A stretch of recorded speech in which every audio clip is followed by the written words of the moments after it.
মাননীয় সাধারণ সম্পাদক, আমরা একটু লাইভে ছিলাম, একটু যদি বলতেন যে আপনারা তো এখন নিশ্চয়ই প্রধান নির্বাচন কমিশনের সঙ্গে বৈঠক করবেন, একটু আনুষ্ঠানিকতা যদি একটু বলতেন। একটুকু আমার আসল পরিচয় পাইলে তুই খারায় মুইতা দিবি, বহনের টাইম পাবি না। একটা শব্দ বলবো না। জমা দেওয়া আমরা যে নামটি জানতে পেরেছি সেটি কি আসলে সত্যি? না, সেটাও বলবো। এই বুঝছি, তোমার মরণের চুলকানি উঠছে, মলম লাগাই দিবনি, মলম। তখন আসলে আপনার আনুষ্ঠানিকভাবে বের হওয়ার পরে নিশ্চয়ই বলবেন। কেন 10টা মিনিটও সহ্য হয় না? 15টা মিনিট সহ্য হয় না? এতদিনের অপেক্ষা একটু wait।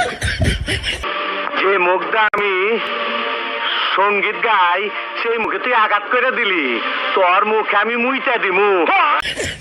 এখন অপেক্ষা কার জন্য আসলে? হ্যাঁ, এখন অপেক্ষা কার জন্য? আপনার জন্য।